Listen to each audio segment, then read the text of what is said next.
اکرمہ تابعی رحمہ اللہ بیان کرتے ہیں کہ ابن عباس رضی اللہ عنہما نے فرمایا کہ ہر جمعے میں ایک بار لوگوں کو واز کیا کرو، اگر آپ اس مشورے کو تسلیم نہیں کرتے تو 2 بار واز کیا کرو، اور اگر زیادہ ہی واز کرنا ہے تو 3 بار واز کیا کرو، اور قرآن پاک سے سنا سنا کر لوگوں کو اکتاہٹ میں نہ ڈالو، اور میں تمہیں اس حال میں نہ دیکھوں کہ تم لوگوں کے ہاں جاؤ اور وہ اپنی باتوں میں مصروف ہوں تو تم انہیں واز بیان کرنا شروع کر دو، ان کی باتوں کے سلسلے کو منقطع کر دو اور انہیں اکتاہٹ میں ڈال دو، بلکہ تم خاموشی اختیار کرو، اور جب وہ تم سے واز کا مطالبہ کریں تو انہیں واز سناؤ، بشرط یہ کہ ان کی چاہت ہو۔ نیز قافیہ بندی والے دعائیہ کلمات سے اجتناب کرو، کیونکہ میں نے رسول اللہ صلی اللہ علیہ وسلم اور آپ کے صحابہ کرام رضی اللہ عنہم کو پایا ہے کہ وہ تکلف کے ساتھ قافیہ بندی نہیں کرتے تھے۔ اس حدیث کو بخاری نے روایت کیا ہے۔ ابو ہریرہ رضی اللہ عنہ سے روایت ہے، وہ بیان کرتے ہیں رسول اللہ صلی اللہ علیہ وسلم نے فرمایا، ایماندار انسان کو اس کی وفات کے بعد اس کے اعمال اور اس کی نیکیوں میں سے جن کا ثواب ملتا رہتا ہے، ان میں سے ایک علم ہے جس کو اس نے حاصل کیا اور پھیلایا، نیز نیک اولاد ہے جس کو اس نے اپنے پیچھے چھوڑا ہے، یا قرآن پاک ہے جو اس نے کسی کو دیا اور اس نے وارث بنایا، یا اس نے مسجد تعمیر کی، یا مسافروں کے لیے سرائے تعمیر کیے، یا نہر کھدوائی، یا تندرستی اور زندگی میں اس نے اپنے مال میں سے صدقہ الگ کر دیا، ان تمام کا ثواب اس کو اس کی وفات کے بعد ملتا رہے گا۔ اس حدیث کو امام ابن ماجہ اور بیہقی نے شعب الایمان میں روایت کیا ہے۔ ام المؤمنین عائشہ رضی اللہ عنہا سے روایت ہے، وہ بیان کرتی ہیں، میں نے رسول اللہ صلی اللہ علیہ وسلم سے سنا، آپ فرما رہے تھے کہ اللہ عز و جل نے میری جانب وحی کی کہ جو شخص علم کی جستجو میں چلا میں اس کے لیے جنت کا راستہ آسان کر دوں گا، اور میں جس شخص کی 2 محبوب چیزیں یعنی آنکھیں چھین لوں تو میں ان دونوں کی وجہ سے اس کو جنت کا ثواب عطا کروں گا، اور علم کی فضیلت عبادت کی فضیلت سے بہتر ہے، اور دین اسلام کا دار و مدار پرہیزگاری پر ہے۔ اس کو بیہقی نے شعب الایمان میں روایت کیا ہے۔ زیاد ابن حدیر رضی اللہ عنہ سے روایت ہے، وہ بیان کرتے ہیں کہ عمر رضی اللہ عنہ نے مجھ سے دریافت کیا کہ کیا تمہیں معلوم ہے کہ اسلام کو کون سی چیز برباد کرتی ہے؟ زیاد کہتے ہیں کہ میں نے نفی میں جواب دیا، یعنی مجھے نہیں معلوم۔ عمر رضی اللہ عنہ نے فرمایا، عالم کی لغزش اور منافق کا قرآن پاک کے ساتھ مجادلہ کرنا، یعنی قرآن کے ذریعے سے جھگڑنا، اور راہ ثواب سے بھٹکے ہوئے ائمہ کا اپنی خواہش کے مطابق فیصلے کرنا دین اسلام کو تباہ کر دیتا ہے۔ اس حدیث کو دارمی نے روایت کیا ہے۔ حسن بصری تابعی رحمہ اللہ سے روایت ہے، وہ بیان کرتے ہیں کہ علم 2 قسم کا ہے، ایک وہ علم جس کے اثرات دل پر ظاہر ہوتے ہیں، یہ علم نفع بخش ہے،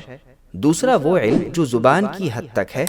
بس یہ علم آدم کے بیٹے پر اللہ کی طرف سے حجت ہوگا۔ اس اثر کو امام دارمی نے روایت کیا ہے۔ ابو ہریرہ رضی اللہ عنہ سے روایت ہے، وہ بیان کرتے ہیں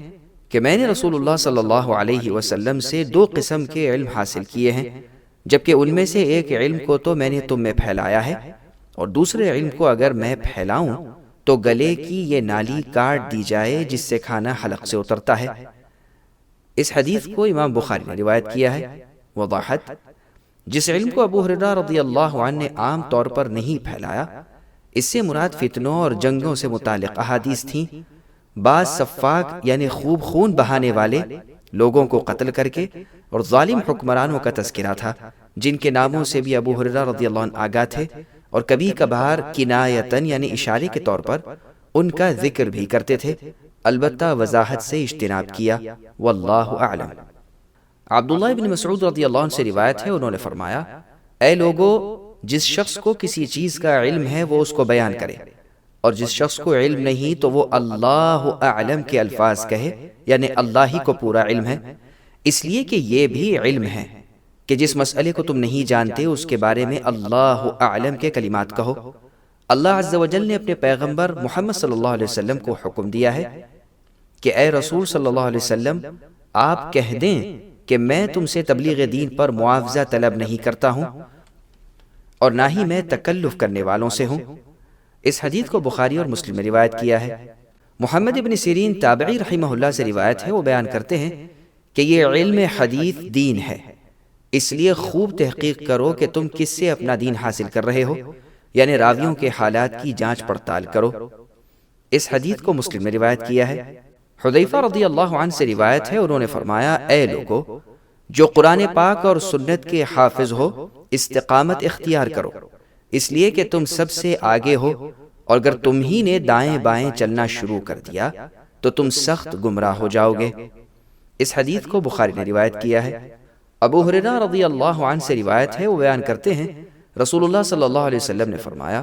تم اللہ سے غمناکی کے گڑھے میں داخل کیے جانے سے پناہ طلب کرو۔ انہوں نے یعنی صحابہ نے استفسار کیا، اے اللہ کے رسول، غمناکی کا گڑھا کیا ہے؟ آپ نے فرمایا، جہنم میں ایک وادی یعنی گھاٹی ہے جس کے عذاب سے جہنم روزانہ 400 بار پناہ مانگتی ہے۔ آپ سے استفسار کیا گیا، اللہ کے رسول، اس میں کون داخل ہوں گے؟ آپ نے فرمایا، وہ علماء داخل ہوں گے جو اپنے اعمال میں ریاکاری یعنی دکھلاوا کرتے ہیں۔ اس حدیث کو ترمذی اور ابن ماجہ نے روایت کیا ہے۔ ابن ماجہ میں یہ الفاظ مزید ہیں کہ اللہ کے ہاں سب سے زیادہ مبغوض یعنی قابل نفرت قاری وہ ہوں گے